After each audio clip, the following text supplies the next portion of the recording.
हमने अपने क्षेत्र की चिकित्सा सुविधाओं को मजबूत करने के लिए पीएससी खुलवाई और अब पता चला कि सरकार के कुछ लोग उन पीएससीओ को उन जगह बंद करके कहीं और खुलवाना चाहते हैं। आप उनके घर में बुलडोजर चला रहे हैं। ऐसे तो केजरीवाल जी भी घोटाले के अंदर, जेल के अंदर है। आपकी हिम्मत है, इस पूरी बीजेपी सरकार की, केंद्र सरकार की हिम्मत है तो केजरीवाल के बुलडोजर चला के दिखाए। हमारे जो क्षेत्र से जो भेदभाव हो रहा है, हमारे अस्पताल क्यों बंद किए जा रहे हैं, हमारे अस्पताल क्यों रोके जा रहे हैं, माइनॉरिटी का हॉस्टल बन रहा है हमारे यहाँ पे, मैंने खुद ने जमीन दान दी है, उसका काम क्यों रोका हुआ है। पानी की बात करें तो चंबल का पानी जो पहले गांव में मिल रहा था, उसको भेदभाव तरीके से मुस्लिम से गांव में पानी काट दिया गया है और पता नहीं कहां जा रहा है, ना शहरों में मिल पा रहा है ना और गांवों में मिल पा रहा है। अगर इन पे सुनवाई नहीं होती है, अगर प्रशासन संज्ञान नहीं लेता है, हम लोग सड़कों पे आएंगे और अपना प्रदर्शन करेंगे, अपनी आवाज उठाएंगे।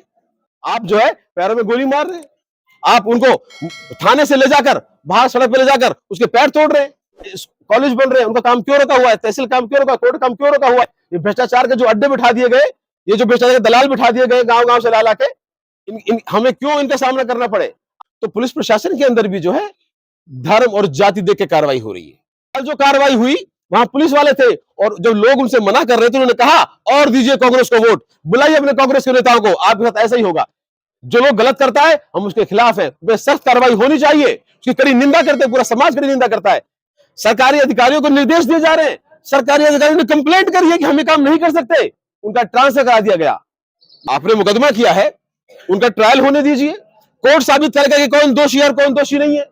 आप रात को घर के अंदर घुसकर सादा वर्दी के अंदर लूट कर रहे हैं, बहन बेटियों को जेवर मिल रहे हैं, पैसे मिल रहे हैं, उन्हें लूट रहे हैं और उनको रात को गिरफ्तार करके आदमियों को अगले दिन, 2 दिन बाद, 3 दिन बाद उन्हें जंगल में दिखाया जा रहा है। उससे पहले तो आप सभी मीडिया बंधुओं का बहुत बहुत आभार, धन्यवाद जो आप हमारे बुलावे पे आज यहाँ उपस्थित हुए। आज एक बहुत महत्वपूर्ण विषय पे हम लोग चर्चा करना चाहते हैं। हमारे प्रदेश के मुख्यमंत्री जी, कल हमने जैसा जानकारी मिली है कि वो हमारे नगर विधानसभा क्षेत्र के गांव सुंदरावली में पधार रहे हैं। सबसे पहले तो हम उनका स्वागत करते हैं, अभिनंदन करते हैं। हमारे प्रदेश के मुखिया हैं और हमारे भरतपुर के रहने वाले हैं, भरतपुरिया हैं, तो हम सबके लिए ये अच्छी बात है। और उसके साथ साथ जब वो हमारे विधानसभा में आ रहे हैं तो हम कई विषयों, कई मुद्दों को उनके समक्ष रखना चाहते हैं। इस प्रेस वार्ता के माध्यम से कुछ सवाल हमारे मन में है जनता की तरफ से, जो हम अपने प्रदेश के मुखिया तक पहुंचाना चाहते हैं कि लगभग 7 महीने इस सरकार को बने हो गए और इस 7 महीने में जो पूरे प्रशासन का रवैया, जो सरकार का रवैया नगर विधानसभा के क्षेत्र में रहा है, वो बहुत दुर्भाग्यपूर्ण है। जितने भी विकास के कार्य पहले चल रहे थे उन सबको रोका गया है, जनता के हित के कार्यों को रोका गया है। हम बात करें चिकित्सा की तो नगर बीच में है, 2 बड़े जिलों के बीच में पड़ता है। हमने बहुत मेहनत से उप जिला अस्पताल यहां स्वीकृत कराया, उसके लिए जमीन अलॉट कराई, टेंडर कराया, बजट अलॉट कराया, वर्क ऑर्डर हुआ, काम चालू हुआ और लगभग 7 महीने से वो काम बंद है। इस इलाके के अंदर अक्सर एक्सीडेंट होते रहते थे। ट्रॉमा सेंटर हमारे नगर के अंदर हम लोग लेकर आए, जिसके लिए जगह अलॉट हुई, काम चालू हुआ, पिलर खड़े हैं और ट्रॉमा सेंटर का काम 7 महीने से रोक दिया गया है। हमने अपने क्षेत्र की चिकित्सा सुविधाओं को मजबूत करने के लिए पीएससी खुलवाई और अब पता चला कि सरकार के कुछ लोग उन पीएससीओ को उन जगह बंद करके कहीं और खुलवाना चाहते हैं। तो आम जनता को चिकित्सा सुविधा कैसे मिलेगी? ये पहली बार हो रहा है कि अस्पताल बंद करने की बात चल रही है। इसके अलावा हम अगर प्रशासनिक सिस्टम की बात करें तो सीकरी में तहसील बन रही थी, तहसील के लिए जमीन अलॉट हुई, भवन निर्माण कार्य चालू हुआ, वो 7 महीने से बंद है।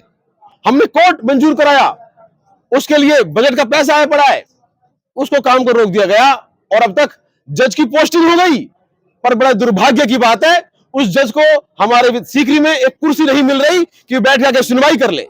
नोटिस आते हैं पूरे राजस्थान से किसी मामले में, वो बेचारे पहले सीकरी ढूंढते हुए आते हैं, बाद में जज को ढूंढा जाता है। पानी की बात करें तो चंबल का पानी जो पहले गांव में मिल रहा था, उसको भेदभाव तरीके से मुस्लिम से गांव में पानी काट दिया गया है और पता नहीं कहां जा रहा है, ना शहरों में मिल पा रहा है ना और गांवों में मिल पा रहा है। बिजली की बात करें तो पूरा इलाका त्राहिमाम मांग रहा था। हमने 132 केवी का बिजली का स्वीकृत कराया जो चालू हो गया, उसके अलावा और छोटे बिजली का स्वीकृत कराए, जिसमें पता चला कि ठेकड़ी का बिजली घर रुकवा दिया गया है, उसको चाहते यहां ना बने। इसके अलावा ट्रांसफॉर्मर्स को उतारा जा रहा है जिन्हें बिल बकाया है, लेकिन जाति और धर्म देख के उतारा जा रहा है। सरकारी अधिकारियों को निर्देश दिए जा रहे हैं, सरकारी अधिकारियों ने कंप्लेंट करी है कि हम ये काम नहीं कर सकते, उनका ट्रांसफर करा दिया गया। ये कैसा राज्य है मुख्यमंत्री महोदय? क्या नगर आपकी भरतपुर का हिस्सा नहीं है? क्या नगर राजस्थान का हिस्सा नहीं है? या ये जाति विशेष के लोग आपसे ताल्लुक नहीं रखते? क्या जो वोट दी गई है, क्या जो वोट दिए जो वोट नहीं दे पाते चाहे बीजेपी को, क्या उनके साथ आप इस तरह का भेदभाव करेंगे? क्या उन्हें बिजली, पानी, चिकित्सा, ये जो प्रशासन की सुविधाएं, क्या इनका हक नहीं है उनके ऊपर? बहुत दुर्भाग्यपूर्ण बात है। इसके अलावा भ्रष्टाचार चरम सीमा पे है। थाने और तहसील के अंदर दलाल बिठा दिए गए हैं। अक्सर लोग मेरे पास शिकायत कर रहे आते हैं, मैं नाम बताता हूं आपको जो लोग दलाली कर रहे हैं। यहाँ पे तहसील के अंदर एक रविंद्र कसाना नाम का आदमी है, सुबह 9 बजे आता है, रात शाम को 6 बजे जाता है। इसका कौन सा काम है? कौन से पद पे काम करता है? इसका काम है तहसीलदार के लिए दलाली करना। हक त्याग हो, चाहे कोई नामांतरण हो, उस पर दलाली ली जा रही है। हमारे सीकरी के व्यापारी से 90,000 रुपए मांगे गए, एक पीला के पास से बेटी का हत्या कराने के लिए 30,000 रुपए मांगे गए, और लोग दलाली कर रहे हैं। इसके अलावा चाहे बिजली घरों थाने हो, ओम प्रकाश गुर्जर है, एक रघुवीर मास्टर जी है, एक शिब्बो है इमलारी वाले, एक अस्पताल के अंदर कोई ओम जी है, और एक गजेंद्र सोलंकी है, जो एमएलसी के नाम पर, पुलिस कानून के नाम पर और झूठे मुकदमे बनाने के नाम पर वसूली कर रहे हैं, थाने और तहसील की वसूली कर रहे हैं। प्रशासन, पुलिस प्रशासन भेदभावपूर्ण तरीके से काम कर रहा है। तो ये सारे जो चीजें हैं, इस क्षेत्र की महत्वपूर्ण समस्याएं हैं। इसके अलावा हमारे क्षेत्र में सिंथेटिक दूध, सफेद जहर, 2 ट्रक सफेद पाउडर रोज उतरते हैं सीकरी के अंदर, और 5 ट्रक केमिकल, जिनको बन के पूरे इलाके के अंदर दूध का जहर का व्यापार किया जा रहा है। और अगर छोटे अधिकारी उन पर कार्रवाई करते हैं तो वो लोग मंत्री महोदय के साथ अपनी फोटो दिखा के उनको दबा दिया जाता है। ये कौन सरकार के लोग हैं जो उन्हें संरक्षण दे रहे हैं? तो आज इस प्रेस वार्ता के माध्यम से मैं गुजारिश करता हूं मुख्यमंत्री महोदय से कि जवाब दें, क्या हमें इन अस्पतालों का हक इस जनता का नहीं है? क्या इस प्रशासन पे इस जनता का इस तरह से प्रताड़ना की जाएगी? और अगर हम पुलिस प्रशासन की बात करें तो पुलिस प्रशासन के अंदर भी जो है धर्म और जाति देख के कार्रवाई हो रही है। जो लोग गलत करता है हम उसके खिलाफ है, वे सख्त कार्रवाई होनी चाहिए, उसकी कड़ी निंदा करते हैं, पूरा समाज कड़ी निंदा करता है। लेकिन आप रात को घर के अंदर घुसकर सादा वर्दी के अंदर लूट कर रहे हैं, बहन बेटियों को जेवर मिल रहे हैं, पैसे मिल रहे हैं, उन्हें लूट रहे हैं, और उनको रात को गिरफ्तार करके आदमियों को अगले दिन, 2 दिन बाद, 3 दिन बाद उन्हें जंगल में दिखाया जा रहा है। पुलिस मुकदमे दायर कर रही है, उनके खिलाफ पुरानी कोई कंप्लेंट नहीं है। अगर है तो ठीक है, उसके बावजूद अगर अभी वो अंडर ट्रायल है, आपने मुकदमा किया है, उनका ट्रायल होने दीजिए, कोर्ट साबित करेगा कि कौन दोषी है और कौन दोषी नहीं है। आप उनके घर में बुलडोजर चला रहे हैं। ऐसे तो केजरीवाल जी भी घोटाले के अंदर, जेल के अंदर है। आपकी हिम्मत है, इस पूरी बीजेपी सरकार की, केंद्र सरकार की हिम्मत है तो केजरीवाल के बुलडोजर चला के दिखाए। तो ये भेदभावपूर्ण रवैया जो है बहुत निंदायक है। कानून से देश चलता है, बाबा साहब के संविधान से देश चलता है, लेकिन संविधान का पालन सबको करना पड़ेगा। सर, नोटिस दिया गया, कहा गया उसकी पत्रावली निकलवाई जा रही है। जो आदमी का नाम बताया जा रहा है वो जेल के अंदर है, उन्हें कितने नोटिस प्राप्त हुए, उस तहसीलदार की जो कार्रवाई जो हुई है उसकी पत्रावली निकलवाई जा रही है, और निश्चित रूप से उन्होंने नियमों का पालन नहीं किया है और उन्हें कोर्ट में जाना पड़ेगा, जवाबदेही देनी पड़ेगी। बाबा साहब का कानून सबके लिए बराबर है, चाहे वो तहसीलदार हो, चाहे वो लंबरदार हो, और चाहे वो कोई चोर उचक्का हो। इसमें अपराधी की कोई 1% भी अपराधी के साथ कोई नहीं खड़ा। लेकिन आप उसको ट्रायल का मौका तो देंगे, आप उसको भी मौका देंगे, फिर कोर्ट किस लिए बने हैं? आप जो है पैरों में गोली मार रहे हैं, आप उनको थाने से ले जाकर बाहर सड़क पे ले जाकर उसके पैर तोड़ रहे हैं।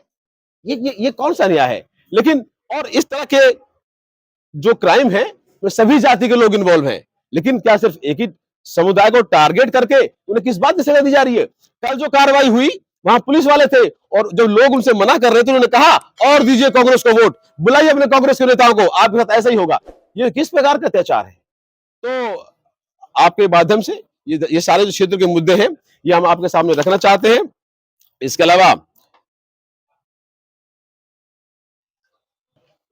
पूरे नगर विधानसभा के अंदर 7 महीने हो गए, 7 रुपए का काम नहीं हो पाया सरकार के द्वारा, और झूठा माहौल बना के भाषण लेकर लोगों को गुमराह किया जा रहा है। तो मुख्यमंत्री जी कल पधार रहे हैं। मुख्यमंत्री जी, आपसे हमारा यही सवाल है, क्या इन चिकित्सा सुविधाओं पे हमारा हक नहीं है? क्या ये पुलिस इसी तरह हमारे साथ भेदभाव करेगी? कहीं प्रशासन दलाली और इस ठेकेदारी का अड्डा बन जाएगा? हम आपसे गुजारिश करते हैं कि आप इनका संज्ञान लें। हमें आपसे उम्मीद है, आप हमारे मुखिया हैं, हमारे जिले के, हमारे लिए गौरव की बात है कि भरतपुर का आदमी आज प्रदेश का मुखिया बना है। लेकिन आप जो है, जो ये लोकतंत्र है, जो ये प्रजातंत्र है, जो राम राज्य की आप बात करते हैं, उसकी स्थापना तो कीजिए। ये भेदभाव पूर्ण जो कार्रवाई और जो मैसेज दिया जा रहा है वोट ना देने का, इसके लिए आप संज्ञान लें। हम आपसे पूर्ण रूप से उम्मीद है कि आप जो है ये इन बातों को संज्ञान लेंगे। इसी संदर्भ में आज इलाके के जिम्मेदार लोगों की एक मीटिंग भी बुलाई गई है। उनसे हम राय मशवरा करेंगे कि आने वाले वक्त में ये जो भ्रष्टाचार, ये जो अत्याचार और ये और जो गलत काम क्षेत्र में हो रहे हैं, इनके खिलाफ एकजुट होकर मिलकर लड़ाई लड़ेंगे और जो भी सरकारी कर्मचारी हैं या अधिकारी हैं उनकी जवाबदेही तय होगी।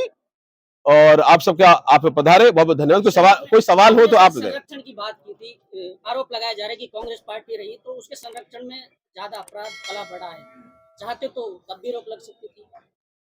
ये कौन सी रोक लग रही है? ये कौन लोग आरोप लगा रहे हैं? देखिए, विपक्ष का काम है। जब जब जब वो लोग विपक्ष में थे तब उन्होंने ये बातें क्यों नहीं उठाई? और इस तरह के आरोप प्रत्यारोप हमेशा से लगते आए हैं। और अगर कोई अपराधी है तो उस पर कार्रवाई हो, पहले भी कार्रवाई होती थी। आप रिकॉर्ड निकालिए, जब भी कभी ऐसे कोई मामले होते थे तब वो बाहर की पुलिस आती थी, उनको अरेस्ट करके ले जाती थी। अब तो बाहर की पुलिस कोई नहीं आ रही यहाँ पे, अब तो पुलिस ही मुकदमे दायर कर रही है। 420 किसके साथ हुई? किसी के साथ नहीं। शक के आधार पे मुखबिर ने सूचना दी, इस आदमी को पकड़ लिया।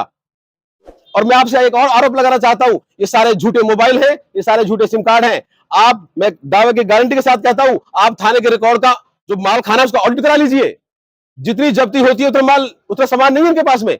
वही फोन, वही मोबाइल, वही लोगों को बना के सिर्फ मुकदमे बना रहे हैं। तो ये सब बातें ट्रायल में सामने आएंगी, मौका दीजिए। और अगर कोई अपराधी है उसे कड़ी से कड़ी सजा मिले। हम कहते हैं 10% फालतू मिले। ना मुस्लिम समुदाय, ना इस इलाके के क्षेत्र के लोग इस काम को पनप नहीं देना चाहते हैं, लेकिन ये लोग कार्रवाई नहीं करना चाहते। ये लोग सिर्फ झूठा माहौल बनाकर जनता में भय और खौफ पैदा करना चाहते हैं और कानून की धज्जियां उड़ा रहे हैं। तब एक सवाल ये बनता है कि पुलिस और प्रशासन का ये कहना है कि जिस जमीन पे उन्होंने अवैध संपत्ति बनाई वो सरकारी है, गैर मुमकिन नाला है। क्या किसी भी व्यक्ति को सरकारी जमीन पर का अधिकार है? और यदि प्रशासन उसे तोड़ता है तो उसका राजनीतिकरण किया जा रहा है? क्या साइबर अपराधियों को बढ़ावा देने का प्रयास किया जा रहा है? देखिए, जो नोटिस उन्हें प्राप्त हुआ उसके खिलाफ उन्होंने बताया कि ये जमीन हमारी पुश्तैनी है। उन्होंने कोर्ट में एप्लीकेशन भी लगाई है। वो कोर्ट का मामला है, उसकी पत्रावली निकलवाई जाएगी, उस पर कार्रवाई होगी। लेकिन अगर आप जो है ऐसी बात करेंगे तो पूरे विधानसभा में एक भी गांव ऐसा नहीं है जहां पर सरकारी जमीन या ग्रामीण आबादी के क्षेत्रों में मकान नहीं बने हुए। हमारी सीकरी के अंदर आप जाइए, बीन बाजार में जाइए, चाहे चौराहे पे जाइए, मेन रोड पे चले जाइए, हजारों मकान ऐसे हैं। तो अगर कार्रवाई करना चाहते हैं आप, अगर इसको आप अवैध जगह पे निर्माण की कार्रवाई करते हैं तो आप जवाब दें कि कितने लोगों को आपने चिन्हित किया, क्या सर्वे हुआ। तो मतलब टारगेट करके क्यों कार्रवाई की जा रही है? हमारा सवाल इस बात पे है। हम सरकार के साथ हैं, कानून के साथ है, कार्रवाई होनी चाहिए, पर कार्रवाई हो फिर सब पे हो। और कोई सवाल? सर, अभी 100 चिन्हित किए गए हैं मकान, अवैध जगह में है और साइबर ठगों के मकान, उनको भी तोड़ने का प्रयास। देखिए, साइबर ठग आप ऐसे नहीं कह सकते जब तक उन पे कोई जुर्म प्रूव ना हो। तो अब उन्हें ट्रायल देनी जाने दीजिए, और अगर वो क्रिमिनल हैं उन पर कार्रवाई हो, कहीं दो राय नहीं है। लेकिन जब तक आप उन्हें मौका ही नहीं दोगे अपनी बात रखने का और इस तरह की कार्रवाई करने का किसको अधिकार है? और अगर आप अवैध पे कार्रवाई करना चाहते हैं, मैं आपको स्वागत करता हूं। आप पूरे इलाके का सर्वे कराइए ना, सबको नोटिस दीजिए, मुझे भी नोटिस दीजिए, किसी और को नोटिस दीजिए। भ्रष्टाचार थाने और तहसील में जो एजेंट बिठाए, इनके लिए आप संज्ञान लीजिए। ये लोग सुबह 9 बजे दफ्तरों में आते हैं और तहसीलदार बने बैठे, थानेदार बने बैठे, एसडीएम बने बैठे, ये जनता को लूट रहे हैं। ये प्रथा जो है गलत है। और हमने पिछले अपने कार्यकाल में ये कोशिश की कि प्रथा कम हो, खत्म हो, और कहीं तक अंकुश भी लगा। लेकिन जब से सरकार बदली है, जब से भ्रष्टाचार और बढ़ गया है, अवैध दूध का धंधा बढ़ गया है, गली गली मोहल्लों में शराबें बिक रही हैं, 15 जगह ब्रांचेस खुल गई है शराबों की। आप जाइए गुलपाड़ा में, बेरू में, सीकरी में 50 जगह तो शराब बिक रही है, शराब बिक रही है, सट्टे लग रहे हैं और नकली जहर, नकली दूध बेचा जा रहा है। तो कौन कार्रवाई करेगा? एक आम आदमी इनको इस्तेमाल कर रहा है। तो मुख्यमंत्री जी की कल आगमन पे पूरे प्रशासन से और उनसे भी हमारा ये निवेदन है, इन चीजों का संज्ञान लें और इस क्षेत्र के जो इसके हक हैं वो उनको मिलने चाहिए।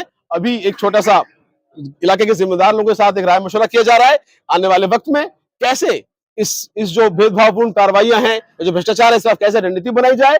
हम सड़क से लेकर संसद तक आम जनता की लड़ाई लड़ेंगे और भेदभाव या अन्याय किसी के भी साथ बर्दाश्त नहीं होगा। बहुत बहुत धन्यवाद, नमस्कार, जय हिंद। हमारे जो क्षेत्र से जो भेदभाव हो रहा है, हमारे अस्पताल क्यों बंद किए जा रहे हैं, हमारे अस्पताल क्यों रोके जा रहे हैं, माइनॉरिटी का हॉस्टल बन रहा है हमारे यहाँ पे, मैंने खुद ने जमीन दान दी है, उसका काम क्यों रोका हुआ है, कॉलेज बन रहे हैं उनका काम क्यों रोका हुआ है, तहसील काम क्यों रोका, कोर्ट काम क्यों रोका हुआ है। ये भ्रष्टाचार के जो अड्डे बिठा दिए गए, ये जो भ्रष्टाचार के दलाल बिठा दिए गए गांव गांव से ला के, हमें क्यों इनका सामना करना पड़े। अगर इन पे सुनवाई नहीं होती है, अगर प्रशासन संज्ञान नहीं लेता है, हम लोग सड़कों पे आएंगे और अपना प्रदर्शन करेंगे, अपनी आवाज उठाएंगे। तो इसका फैसला कब तक ले लिया जाएगा कि आगामी आपकी रणनीति कल को लेकर क्या रहेगी? अभी प्रशासन से भी हम संपर्क में हैं, उच्च अधिकारियों से। पहले अपने इलाके के जिम्मेदार लोगों से संघर्ष करेंगे, क्योंकि यही लोग सूत्रधार हैं, और इन सब से मिलकर चर्चा करेंगे। जो रणनीति निकलेगी उसके बारे में सबको अवगत करा दिया जाएगा पोस्ट से आज शाम तक। कल स्पोर्ट पॉइंट पे आपने एग्रेसिव भाषण दिया सर, उस पर क्या स्टैंड पे आप अपने बने रहेंगे अभी भी आगे? भाई देखिए, अगर अन्याय हो रहा है उसके खिलाफ हम लड़ेंगे, तो ये कौन सा एग्रेसिव है। अगर तहसीलदार ने कोई कमी करी है तो जाहिर सी बात है उसको जवाब देना पड़ेगा। उसके बाप का राज नहीं है, कानून का राज है।